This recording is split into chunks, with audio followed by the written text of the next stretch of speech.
terrific to have you here on this forum, and I'm so delighted to have my former colleague and good friend Rahul on the call with us.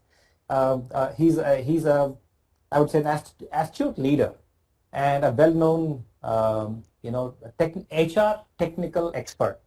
And I would first hand over this forum to Rahul for an introduction, and then we'll talk a little bit more about the topic at hand today. Rahul? Thank you, Ashish. And I think good morning, good evening, and good afternoon to all the participants. Uh, I am Rahul Dhatria. Some of you may know me. Uh, I am a part of Tata Communications HR leadership team. And so that is the role which I'm playing right now, which is I basically lead the HR technology, HR shared service, and people analytic piece for Tata Communication globally. We operate out of close to 40 countries. So that is a span of the control which I manage in my current portfolio. But if you look at my journey have been slightly complex, unlike many of you. I have started my career with one of the big four consulting in UK, London, and basically I was into the business consulting side, then moved into the social consulting, then technology consulting. So I have changed my career a lot into different verticals, and finally I landed up in the HR. In HR also I started with the talent management, and then finally I am with the HR technology shared service and the people analytics. And that is my passion area because I work extensively in artificial intelligence, machine learning. So these are the big data analytics, robotic process automation, because that is my area of expertise also. And I work extensively in this area. I'm also basically part of a couple of India forums like NASSCOM, CII, and there is event which is called AI India 2020, which is under Made in India, which is a part of our Prime Minister's initiative. So I am also a part of their committee for this project. Thank you, Ashish.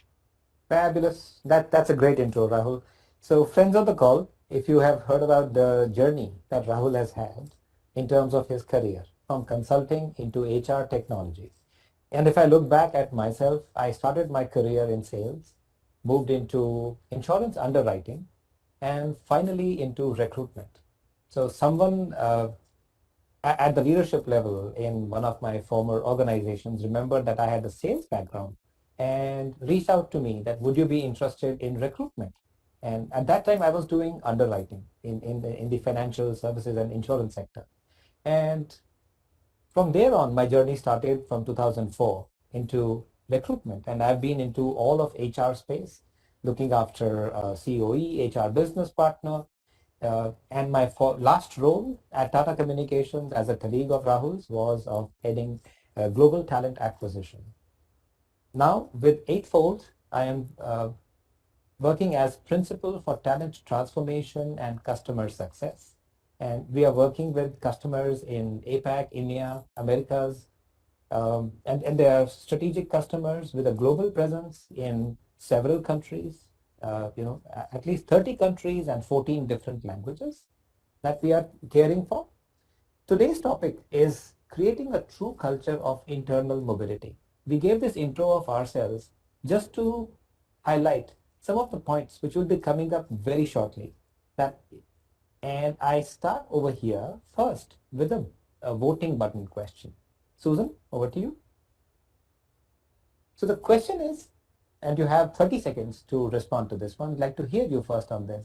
What do you think would be the biggest cultural shift needed to effectively enable talent mobility in your organization? From our guesstimates, Rahul, what would you like to vote for if you were responding to this one? I think if you ask me, especially ABCD, they all are equally important, and especially it depends upon which country you are working in. And I think if I just look at majorly from the APEC country point of view, I think all of them are equally important to make the mobility very fluid in any of the organization. Because if you look at the current scenario, we are working with corporates who are boundaryless right now.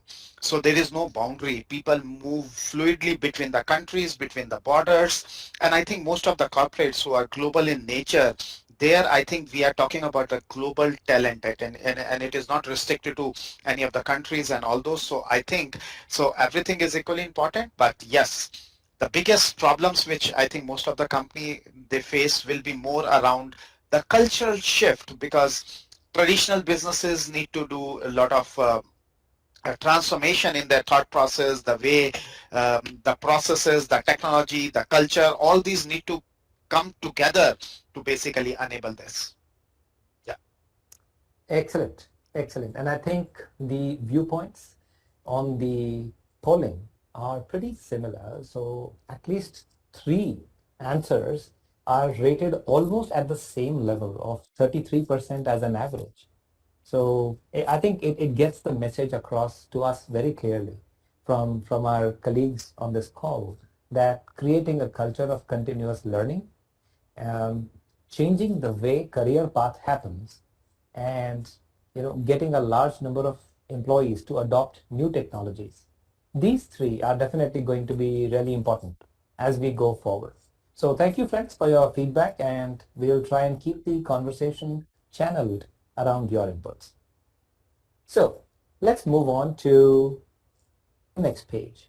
We're talking about the benefits of talent mobility, right? So I guess we need not really overemphasize on this one. We know that in a growing organization that wants to be a high performing organization, they need to be healthy, agile.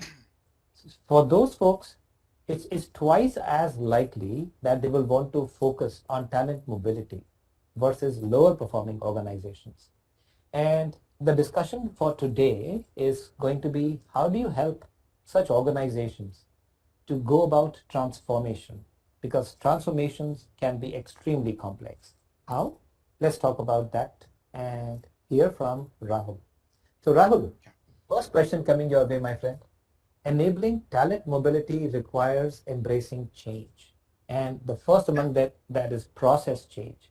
So let's Yeah. hear from you on process change. Okay, thank you, Ashish. And I think this is definitely a very interesting and a very difficult part about the talent mobility. The process change means, because see, if you look at traditional organizations, they all have well-defined career paths. And now looking at the current scenario where the businesses are very, very dynamic, very fluid, and the technology is basically changing almost every sector, and every business is undergoing a huge transformation. So those traditional paths have changed a lot. Second thing is this: there has to be a continuous, and I think one of the voting question or one of the responses was a continuous learning. So continuous learning is very good, but how do we basically help the employees or help the organization to know what is that continuous learning in that role? Because that is very, very important. One is a top down where we get the instructions, okay, this is how the things need to be moved. Or the another part is, how do we build in the entire process around this? Because when we talk about the mobility, it is not only about moving the people from one role to another role. If we are talking about the entire ecosystem over here. When I say the ecosystem, it's not only the talent movement, it is about how you are providing them the understanding about the different developmental interventions they need to take while when they decide to move into different roles. That is one part of it. And when you talk about the developmental interventions, it is not about just going and getting any of the learning courses. It's about learning courses. It is about doing the um, practicing also what you have learned, and then basically acquiring that skill. That is another part of it. In the biggest problem which I generally face while I'm interacting with some of my team members and all those, they know what need to be done and they know what skills is required right now at present. But how the skills are maturing, because as I told you in the beginning, the whole sector is very fluid. If you talk about telecom, if you talk about in manufacturing sector, when if you talk about pharma, whole sector is undergoing, every sector is undergoing a transformation. So everybody need to know how the skills are maturing, because every skill has a maturity phase. So some skills mature out and then basically it start declining. So people need to know, and if they know, if they have some skills and if they get matured, so what are the different, or I can say the adjacent skills they should focus on, so that which can help them to achieve. So I think when I'm talking about the process, it should not be only one element of the process, how the people move between the roles. I'm talking about the entire ecosystem need to be stitched together, which is around learning and development, which is around what type of learnings, which is also around helping the employees to see how they can basically grow up in their roles. And that is about when we talk about two words which is very very famous, upskilling and reskilling. So I think all these elements are equally very, very important, and we need to stitch them together as a part of the entire process. Excellent. So, well, thank you for that, those inputs, Rahul. And for our friends on the call, I'll just try to take you to our real life experiences and journeys. We talk about process change. Process today is what for internal mobility? That an employee goes onto the intranet, looks for jobs internally, and then one is always left with that feeling that I was so busy, caught up somewhere on vacation. Though in COVID times, I don't know how many of us get those vacations, right? But the fact is that if you are busy and caught up, you don't have a chance to look at the intranet for internal mobility. Then what you hear from employees on the floor is that, oh, you know what? Someone else knew XYZ as the hiring manager or someone else in the recruitment team, and they got a push forward, right? How do you make that process in favor of the employee that the entire paradigm changes? They don't have to go and look for a job. Why can't jobs go and look for them, right? That's where I guess the generation of today, is getting so comfortable with the experience of Netflix and Uber around them that they want these things coming towards them, right? So that takes me to the next point, which is of culture change. Rahul? Uh, Ashish, I just want to add one more point to this, and I think you touched on this, and I think it is very, very important. Because if you look at the employee demographic in most of the companies, we have mixed demographic. We have people of every generation working in the organization. And these are the people, and in the current scenario, when most of the companies, they are working in a virtual environment, which is virtual environment means working from home or a hybrid culture, whatever it is. So that's a more of a virtual environment. So I think in the current scenario, the transparency is very, very important. How you can make everything transparent, because I think most of us run the annual surveys year after year, engagement surveys I'm talking about. And I think one of the parameter which comes out of the career movements or career development or career growth. And I think these are very, very visible. So I think we have to look at from both the side. One is how do we make uh, the whole process very transparent, so that the employees are able to move within the organization, and also we are able to bring the transparency who all have moved. Because see, in every organization there are two type of people. One who knows where they want to go, they are very clear. Another is who are generally social elements, who basically try and look at how their friends are doing and all those. So that social element is equally important for them to be pushed into a different type of role, or to get a training done, or to look for a career change, because they may or may not be able to themselves make the decision, okay, these are the roles where I want to go. And I think it's very clear, nobody is good or bad, because you need both type of employees in your organization. So I think if we are able to create a right balance between the push and the pull, and I think that is where the transparency plays a very, very critical role. Fabulous. Transparency and that push and pull factor. Perhaps Yeah. what I would just add a small little point to this one is that how do you also give that flavor to employees that it's not about talent hoarding by managers anymore. So the recruiting agencies who are outside our organization do not take my permission to reach out to my team members and take them away. So what we are saying is hiring externally is very easy, right? And if you look at the attrition numbers across the globe, especially in the IT industry and especially in India, they are going through the roof, right? And in spite of that, there are a few organizations, and I must a few without naming them, who have a brilliant track record even now in terms of attrition rate. And if you would to take a deeper look at what's happening out there, you would find that this culture of talent mobility is extremely well established. So, Rahul, that brings me to the piece around technology, which I know is your favorite topic as well, right? Let's hear from you. What technology changes you imagine are going to happen in the near future to make talent mobility more attractive? I think, Ashish, you touched upon earlier a very good point of talent hoarding. And I think there you refer to the culture change which we are looking at in the any organization, because that mindset need to be changed, because uh, you cannot hold on to the talent, because if you continue holding on to the talent, and if he or she is actual talent, then you are definitely going to lose them to somebody externally. So I think there has to be a fluidity within the organization. That is one. Now coming to the technology part of it, see, gone are the days where you used to have the well-defined career paths, and then they used to be live in any of the organization for 3 to 5 years. But everything is so fluid and everything is so dynamic. And see, it's not the career path. It is basically you are actually helping the individuals. If you go to any of the uh, B2C sites, if you look at Amazon, if you look at Netflix, that depends upon what that depends upon the individual. So I think our focus should be consumerization of the approach. So that is very, very important. We cannot say, okay, Rahul, from this role you move to this role.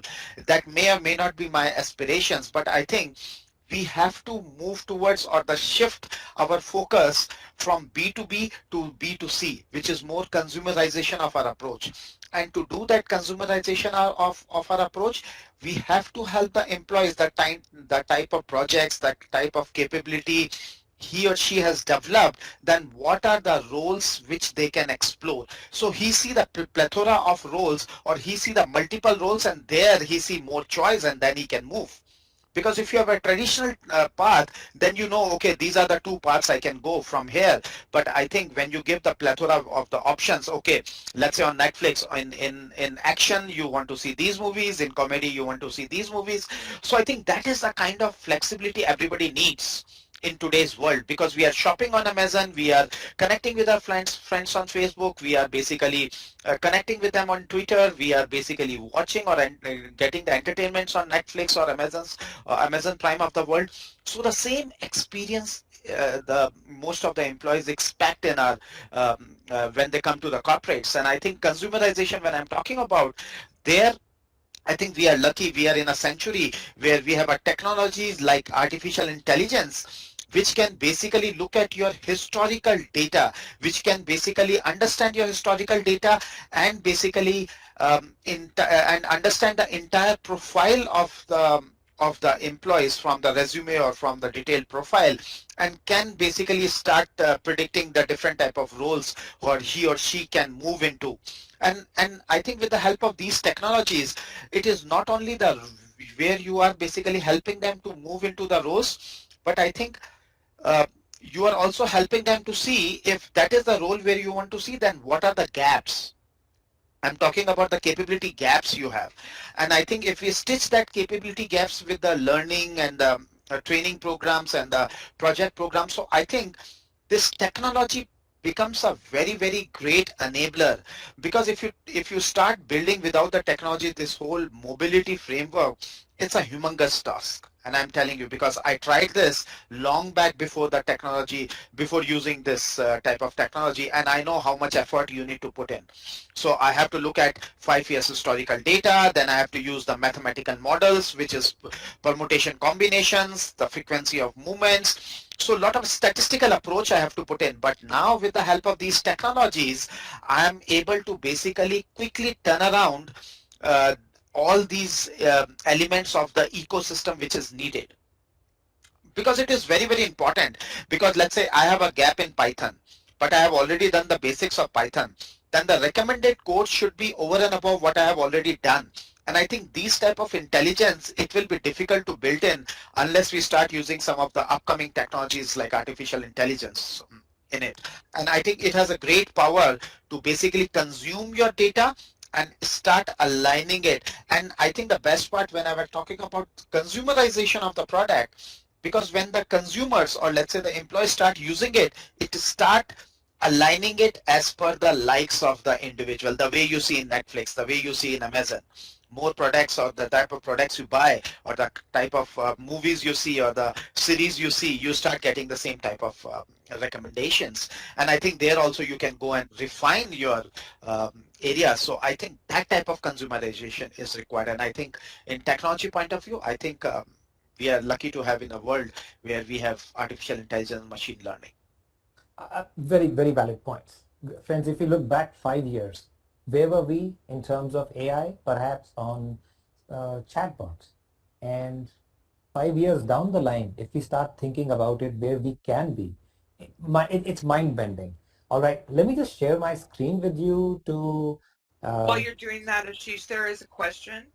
All With right. the notion of jobs coming to the employees, job search agents on internal boards have been available for a long time, but this hasn't solved the problem. Why not? So yeah, you're absolutely right that the jobs are there visible on internal intranet sites of companies, but it's so likely that employees don't even have the chance to look at that platform. They're so busy in their work. Or you would also hear from employees that there is some favoritism or bias. The decision was pre-decided, right? How do you prevent this from happening? First of all, make it transparent. Paradigm shift. Let those job alerts go to employees as soon as a new job is created. And trust me, we have done this by our hands between Rahul and me. We know this works, right? The moment a new job is created, if the employee has set job alerts, AI will do the matching and trigger those alerts to the employee that now the power is with you, right? And you are the Ethan Hunt who's going to decide whether you want to accept that mission or not, right? Let me show you a little example. Okay. So Ashish, meanwhile you switch your screen and let me add to that. See, IJP, which we generally call, which is called internal job posting, have been there for ages now. But if you look at, yes, IJPs are there and you have all the plethora of jobs which is opened in any of the organization that is available. And I think generally if you see the trends, people go and apply without looking at what is the match they have against the job, what are the gaps they have, whether they can fulfill the gap. They just go and start applying to them, and then they don't get selected. And if they don't get selected because there could be a low match, because IJPs in the current scenario doesn't tell them what is the percentage match you have to the job. That doesn't mean that you guarantee the job, but it means that yes, at least the employee will know that yes, there is a high probability of me getting selected because the match is, let's say, 80% or 4-star or 3-star to this job. So I think that basically creates the confidence, and I think do that. Otherwise, the employee will go apply to 5-6 job, whichever he see on the top or whichever he likes without understanding the match. And then basically, if he doesn't get selected, then he will say IJP was. He will develop that perception that it's a managed process, because there wasn't a transparency. And transparency, what it can bring, okay, this is the job. When Rahul go and look at this job, Rahul will see Rahul has a 70% match to this job, and these are the critical skills which is matching. And if this is my aspiration role, then it will also help me to see what are the roles or what are the training programs or the practical projects I can do to basically acquire those skills, so that I can move from 70 to 80% and all those. And it will also show which are the people are there in those roles, because that is also equally important, so that I can connect with those people and understand what is successful for this role, what I should do more so that I get selected. So I think it's as I told you, we have to look at for the entire ecosystem, because IJP or let's say internal job posting is one part where you show yes, the jobs are available, but we have to think through the talent mobility for the entire ecosystem, how we are providing that ecosystem to him or her so that he can do that. I Excellent hope I point, answered Rahul. the question. And Thank you. in fact, it also triggers a thought in my mind, in terms of the skills as we see on the screen. Today AI is able to ascertain skills which are stated, at times even unstated, on somebody's CV, and AI knows so much about jobs and skills that it is able to understand the distance between skills, right? So as a head of recruitment in my past life, I may have seen thousands upon thousands of resumes, but that's all I have seen, right? Whereas an algorithm is trained on billions of profiles. It can understand the trajectory of people, how people have moved their career from, for example, sales to procurement. And let's say in my case, from sales to underwriting to HR and recruitment, right? And Rahul will give you his own story. So the AI can understand what people have done in their life and is able to correlate that and is able to make predictions and suggest those options and paths to employees, right? So I wish I had a friend like that perhaps 25 years ago when I was perhaps young enough to leverage this. And I'm so excited that technology of this sort is available today. Rahul, any thoughts, please? Yes, thanks, Ashish. Yes, see, and I think in technology, when you look at these type of graphs, you call it as a skill graph, because these skill graphs basically it helps you to see what are the adjacent skills to the skills which you already have. Let me give you an example. For example, if I know a core Java, or let's say the JavaScript, then I think the adjacent skills where I can be trained very easily or very quickly, and that I can say a closest in-centric circle will be Python. So I think that tells you, and I think this information is very, very important while you are hiring also and for the mobility. Let me first give you the uh, uh, example for the hiring, because currently you may need people who are basically working on Java or the core Java, but over the time, because the technology is transforming, your organization is undergoing a transformation, you might need somebody who need to be worked on a project which involved Python. So I think the people, if you look at the graph and if you look at the people with these adjacent skills, then I think these are the ones whom you should be focusing on hiring, because over the time, let's say if the skill, if let's say the span of the skill is 6 months or 1 year, then after that it will be easy to train such type of resources into a different technology, let's say Python, and then you can basically make them usable. Second piece is, let me come now from the mobility point of view. When you look at the mobility, let's say I am expert in Java, but I know the Java is aging out in my organization and in the market also, although it will not age out anyways. But let's take that hypothetical example. Then I think the closest concentric circle is basically Python, where I think I can easily be trained on.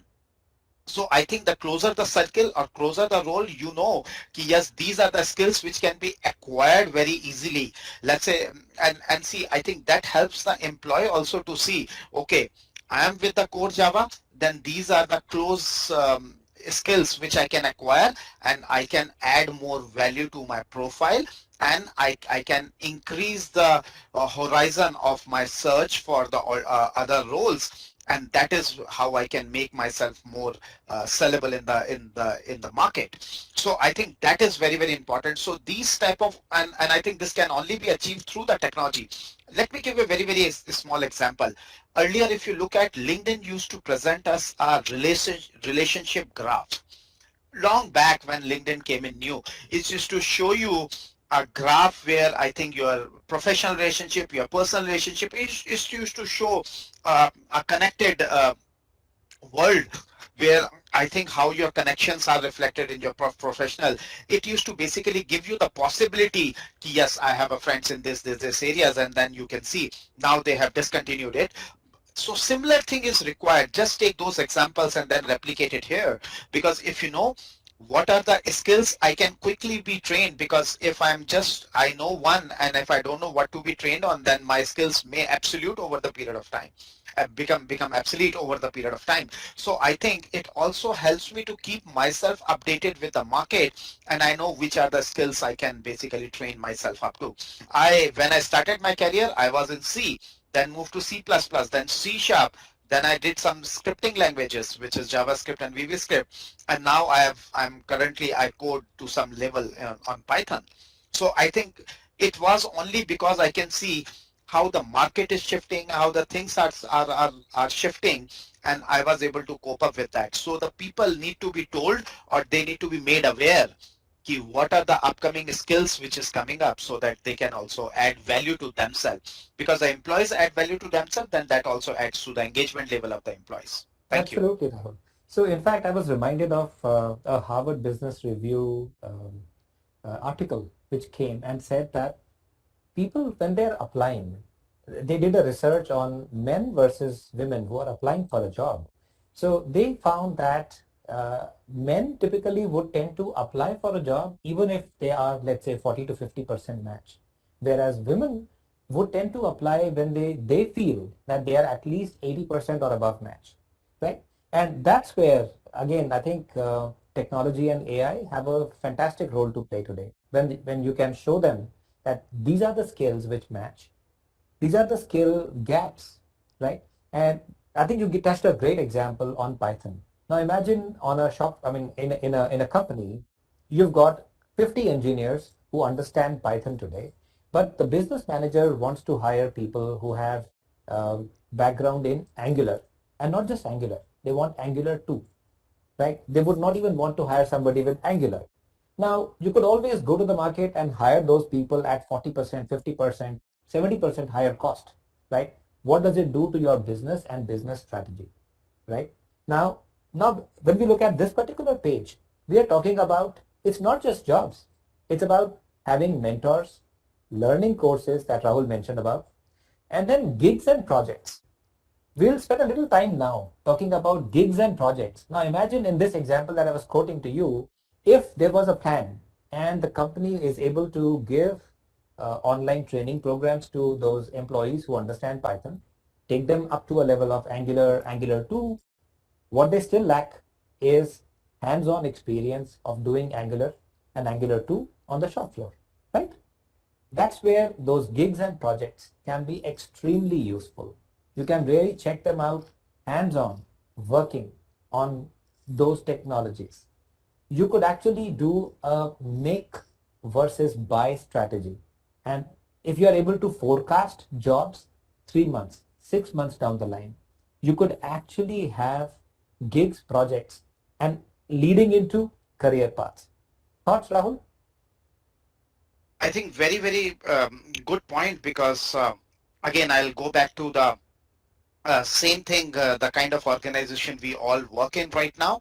It is again very dynamic, and I think every organization is running very tight on the budgets when it comes to the headcount budgets, or when it comes to the manpower budgets. So I think somewhere they need to see an innovative way how they can run some of the projects within the organization. Because see, if you identify projects and if you start hiring the people for those projects, then it becomes very, very difficult. And even though if you go to some of the external companies also who can basically outsource the resources to you, then also it becomes a costly affair. So I think if the projects, and I think I'll quote an example of Tata Communications, where we have a project marketplace where the project comes in, and I think the employees can come look at the requirement of the projects. There they can see which are the projects matching to their profiles, and then they can basically work on those projects. So it helps in two ways. One, it is definitely helping the employees to build those skills or those capabilities within themselves by practicing on it.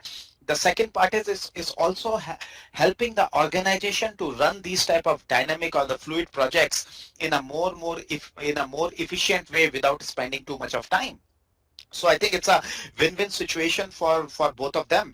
And I think besides the projects, I will also emphasize very important on the virtual labs, because again, go back to my point where we are working in a hybrid environment where most of the employees are working from home. So I think while they are doing the training, the labs where they can go and actually practice, and I think projects where they can go and dirty their hands in the actual scenarios. And I think that is a right combination what they can have. And I think the gig economy is definitely the most upcoming things going forward. And I think when we move forward after this COVID scenario, you will see the entire employee demographics are going to change. You will have a mix of people who are a full-time employees, then you have contingent workforce, then you have consultants, then you have these gig workers also. So you will have a plethora of employee dynamics, or the employee demographics, or different categories of employees who are working in an organization. Because see, every organization has to achieve their organization goals, which is also linked, which is if you look at the ultimate, that goal is either EBITDA, the profits, the whatever we talk about. So they all have to basically delivers the values to their stakeholders or the shareholders. So I think it becomes very, very important. And I think somewhere it basically helps us to provide that type of environment internally. And I think when I was talking about the mobility, and I think whatever Ashish is showing on the slide right now, the mentors, the learning course, the gig, the projects, the career path, it is nothing. It is the entire ecosystem I'm talking about.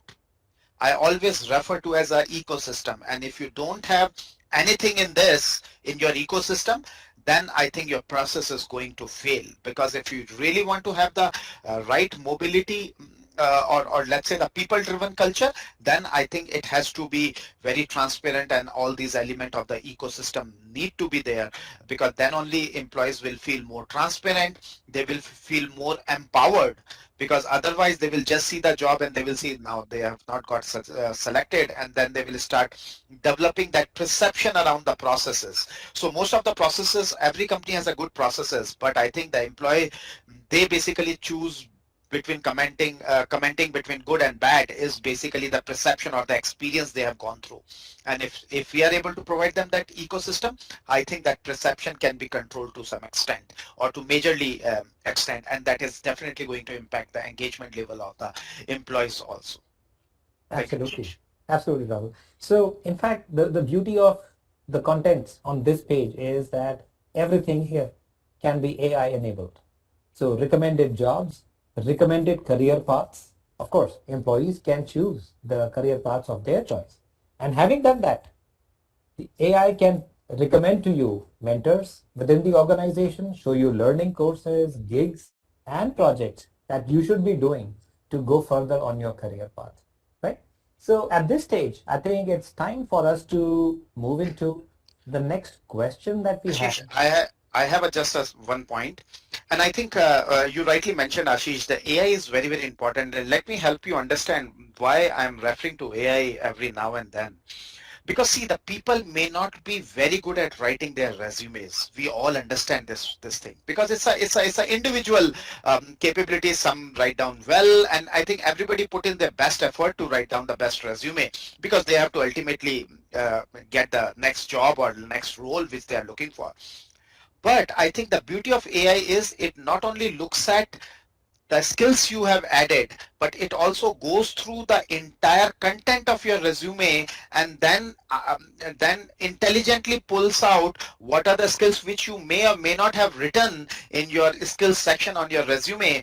And then it also looks at the projects you have done, understand the skill or the capability you have developed through the projects, and then basically helps you to match. Very, very important, because not everybody is excellent at writing down. Similarly, if I look at the other side of it, not everybody is very good at writing down the job descriptions. If you ask me, I'm not very good at it. So I think these technologies help you to see, when I was talking about the adjacent skills, when you're writing down the job description, it sorry, it basically prompts you to see these are the things which you should keep in mind. Or let's say, because as you told in the beginning, these AIs are being trained on billions of resumes or billions of job descriptions and all those. So they have the ocean. So they have seen the ocean, and now when we are using them, so we are getting the benefit of it, because every human mind can think to a limited size only. And if you ask me, I cannot definitely think even for the 10,000 resumes which I've gone through in my entire career. I cannot even remember that. But yes, with the help of these technologies, definitely they help us to build the better resumes, or the better matching through the resumes, whatever sort of resumes you have built, or help us to prepare the better job descriptions, which can be more close to what we are actually looking for. Thank you, Ashish. Very true. So Susan, over to the polling question, please.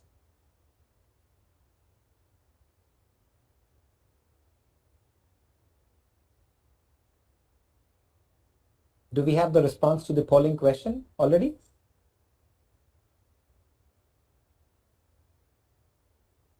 All right. So while that comes through, I think I'll just skip to the next slide and keeping my eye on the watch. We have only about 5 minutes more in terms of the talk time that we have planned. But okay, the response has come, and the response is that okay, about 75% of us are saying that we don't currently use AI, but would want to consider it. Terrific. I think this is a Ashish, great answer. just a point I would like to add on this Sure. voting question. And the point is, because if you look at the rate at which these uh, current, I will use the word high-end technologies have been used in other functions, if you look at that is relatively very, very high. But I think recently in last, I must say, 3 years or 4 years, the HR started getting a lot of companies, or a lot of companies have started investing in HR with these technologies, and we can see a lot of companies have also come up with some new products and some brilliant products. But I think again, this is growing up, so I think choosing the right product is also very, very important. But I think yes, now we have these things in the market right now. Earlier, as I told you, 6 years back when I was working on the career mobility, I have to use my mathematical skills, and I'm telling you, I use permutation and combinations to basically design the paths. And I think looking at 5 years data, it was running into lakhs in the Excel sheet, then crunching that. It took me around 5 to 6 months to basically come up with these combinations. But now with this thing, and I think it will take me around not more than a month to basically align this whole thing. So I think look at 5 to 6 months, and 1 month could be more, because I was just looking at putting up the historical data, tuning the algorithm. So that's the where I was talking about. But if I just want to use it directly, then I think it's not more than 15-20 days. Thank you. Got it, Rahul. So when we are on this page, looking at what cultural change entails, it really means breaking down silos in the talent space, right? So we have talked about upskilling, reskilling, learning. We've also talked about career aspirations of people. Let's take a minute on succession planning, right? So imagine, how is succession planning done today? In most organizations, perhaps on an Excel sheet, and that too only at a leadership level, right? And more advanced organizations would have systems, but the systems again have inputs coming from the good old Excel sheet, right? And what it may miss out can be covered with the help of AI. Let me give an example. So succession planning, question one, why should it happen only at a leadership level? If you use AI, perhaps you could take it down to every single job in the organization. Number one. Number two, why should succession planning happen between, let's say, if the role is within HR, why can't we look at people from the business who could have a career aspiration to move into HR? The two people on the call today, they have moved from business to HR, right? So that's where I guess succession and well, maybe God was kind, or maybe it was an opportunity. Someone remembered both of us, and we were pulled into these roles in HR, right?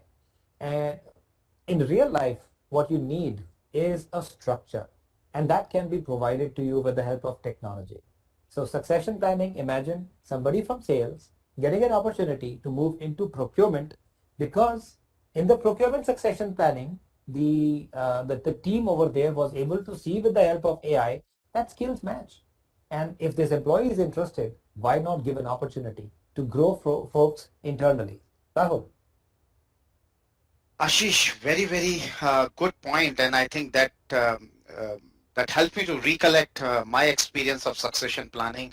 I think around 5 or 6 years back, and I think the credit goes to my CHRO Adesh Goel because he emphasized a project which is called talent exchange.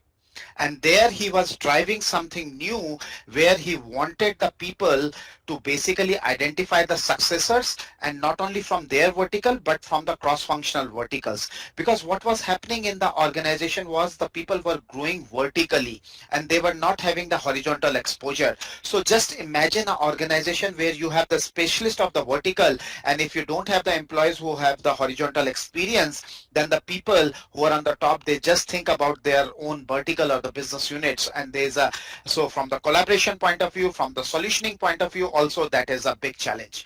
So I think my CHRO identified this talent exchange, and at that time I'm telling you, I have to work for 2 months and at least 15 to 16 hours every day just to develop this talent exchange.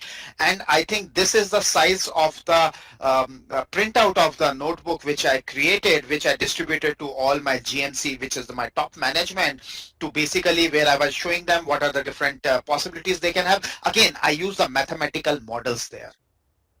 It took me so much of time, but so that is one part of it, because it a lot of effort goes in if you are looking at something across building or cross talent or cross movement of the talent, and also helping the leaders to see what are the other, besides looking at their own vertical, what are the other talents available, so that they can look at, because more they pull in from the other verticals, the more wider view they will have, and the leaders who are getting into those roles will have a wider view rather than the narrow or a microscopic view of their own verticals. So that is one. And this is called a diversity, because we all know this word diversity in our day-to-day life, and we have been doing the diversity and inclusion in our as a part of our HR. And when we talk about diversity, the experience diversity is also equally important. So I think that is what the intent was. Second thing is when the and this is not bad, when the people on the top basically they start identifying, reviewing the successors, they basically because over the time when they work with the group, you start developing the perception about the individual. So your whole decision is more around that perception that may or may not be equivalent to the actual capabilities or the reality. But I think with the help of the machine, you are making the entire thing very, very neutral. So you are, again, I'm not challenging it. I'm just saying you are putting the recommendation in front of them. Let them make the final decision, because they know their business better than any of the technologies. But I am helping them to see the larger picture, the wider picture, the diverse picture, helping them to overcome their own perceptions and to see the right thing. And I think we all talk about these things in today's world. We talk about data-driven decision making so that the perception doesn't come. So what is AI? What is machine learning? This is nothing. It is not a set of code. It is basically the data at the back end which is driving everything. So it is, again, you are using that data to basically drive and manage these type of decisions. And more you use that, more intelligent it becomes. The beauty of artificial intelligence, and that's why we call it as artificial intelligence, more you use, better it become over the period of time. And I think with the AI, don't think it right from the day one, you will have 100% accuracy. I am telling you, because that is the biggest challenge. And see, everybody, and I think the second part is you need more data. The more it consumes your organization data, more smarter it becomes. And I think over the period, you will get more close to the reality answers from it. I think it's a very, very brilliant thing. And we have a live example in front of all of us. The autonomous cars we are talking about, they are also using AI and the deep learning there, and they are feeding in a lot of data which can basically see what is red light, where to stop, what is the zebra crossing, where the human texture, so sensors and all those. So I think everywhere it is being used. Yes, HR lagged behind, but now we are lucky to have a lot of companies who are into this field and who is helping us to drive this through data. So again, when I use the technology, the bad of that technology is basically the data, and I am helping my leaders to make a data-driven decisions. Thank you, Ashish. Very valid. Now, looking at the time, we have about 10 minutes more to go. So I think we should open the floor to Q&A from our Sorry, friends. I think I took more Hey, cool. time. We do have some questions here. Does the algorithm have the ability to infer a proficiency rating for specific skills? Uh, Very, very intelligent, and I think that is where I and Ashish and I think some of the product team of Eightfold we were discussing. Yes, if you ask me, is it possible? Yes, it is very much possible. But I think lot of data is required. Please try and understand when you are using these models or let's say these algorithms has a lot of potential in it, but it depends upon how you are feeding in that data. If let's say, let me give you a very quick answer to this is, if I know these are my freshers or let's say these are my basic programmers or let's say the entry level programmers, if I supply the resume to it and understand what is the level of Python, let's take example of Python programming based on different projects, so it can basically infer that and it can do that. But yes, it needs a lot of data, and I think if I'm not wrong, then I think some of the product teams are basically working, and I think I was discussing with Ashish, and that is the next thing which we are looking at, how we can have those proficiencies. But yes, it will take some time, but yes, the algorithms have the capability to have that. If you want to ask that question, yes, they have the capabilities. Correct. Thank you. And how we gather that data and how we deploy it will be made visible to you very transparently. It could be with the Exactly. process of getting endorsements from employees, from business managers, from employees' colleagues, who will rate people in terms of their level of expertise, right? So there Yeah. are options available. Yeah, and I think Ashish rightly said, I think one more minute, last minute, and I think uh, the training of algorithm is very, very important. How you train it, because if you train it with the bad data, you are going to get the same type of output. If you're going to train it, and I think that is how where I think some companies like Eightfold and I think where Ashish is, because they have trained their algorithms on billions of data. And I think any organization cannot have that amount of data. And I think any algorithm to be successful, it needs multitude of data. Trust me, because I have tried developing an algorithm internally.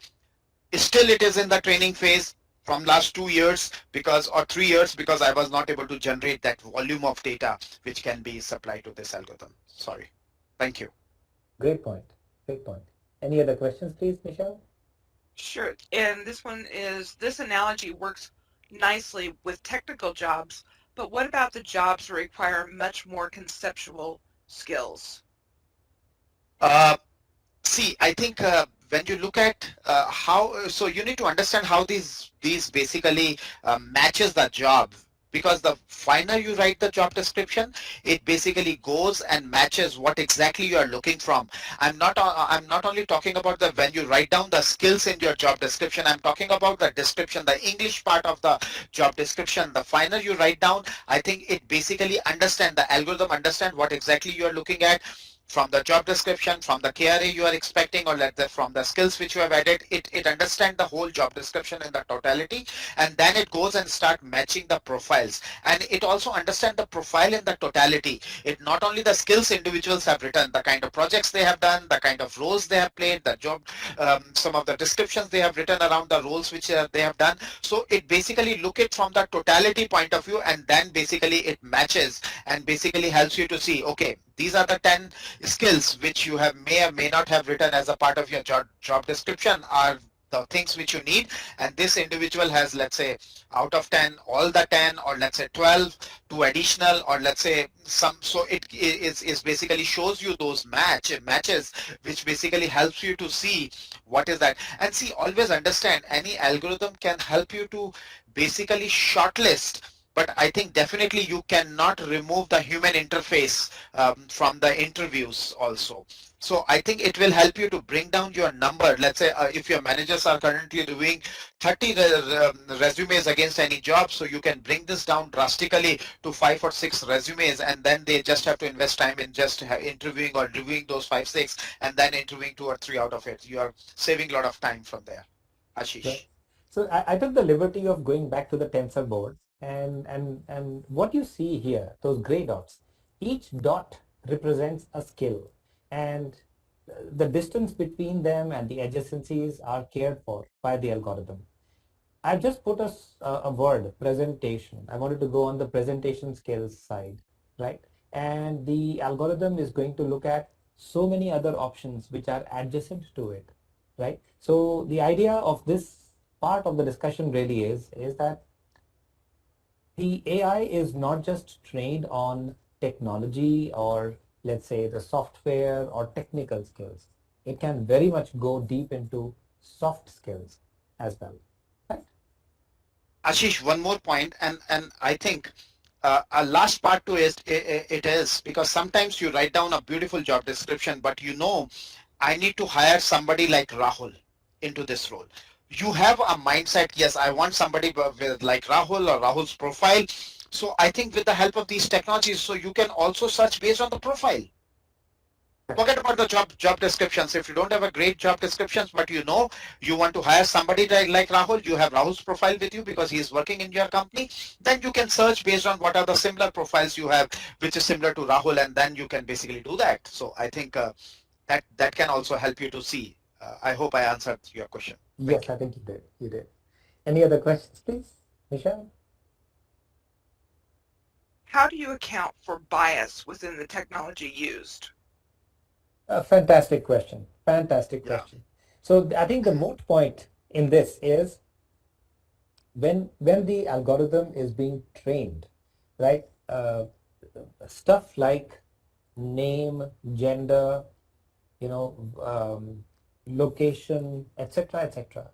Whatever could have induced a bias, those need to be parsed out, right? And if the algorithm is trained focusing on somebody's skills, experience, right? And what projects they have done, what career trajectory they've had, that would ensure that a bias is not introduced. So if it foregoes the gender, if it foregoes the sexual preferences, right, ethnicity, etc., there is no question of bias arising from the system. Rahul? So I think a very live example, and I think that is what we use in Tata Communication also. And I think we realize that there is, because in India, because when you're talking about diversity and inclusion, the major focus is on the gender right now.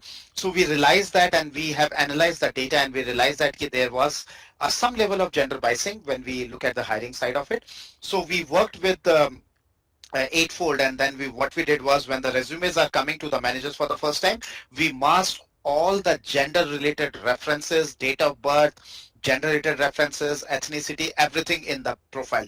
So you see a blank profile where you cannot make out whether he's a boy or he's a girl or man or a woman or whatever it is, and you just see a no date of birth, no ethnicity. So once the manager shortlists the resume based on the skills and the capability he or she is seeing in that resume, after that, when the interview starts, because after that the interview starts, that is where basically it again automatically become unmasked, and there you can see the complete. So the first shortlisting is basically the to remove the biasing, and I think we have seen a drastic improvement in the gender balance at the time of hiring. Thank you. Excellent. I hope this should answer. Michelle, anything else, please? That's about all the time we have for questions today. Any questions we did not get to, we will follow up post event. But we want to Excellent. thank. So, first of all, a big thank you, Rahul, and to all the participants that we were in touch with. So, friends, both Rahul and I are reachable on LinkedIn. You have our contact information there as well. Please feel free to reach out to us, and we would be happy to engage with you further in this Yeah. conversation and the journey ahead. So, we wish you all the very, very best and have a fantastic week ahead. Rahul? Thank you. Thank you, Ashish. It was really very pleasure connecting with each one of you, and I think you have asked the right questions, and I think it was very thought-provoking conversations all through, because it also helped me to understand, go back and rewrite some of the things which I'm doing. So a lot of new thoughts I got during this, and I think a lot of some interesting responses I got on the voting questions also. So thank you very much, and thank you for attending this. And yes, as Ashish said, I'm happy to take on any additional questions on the LinkedIn or wherever you can reach out to me. Happy to take on that. Thank you very much. Have a great day.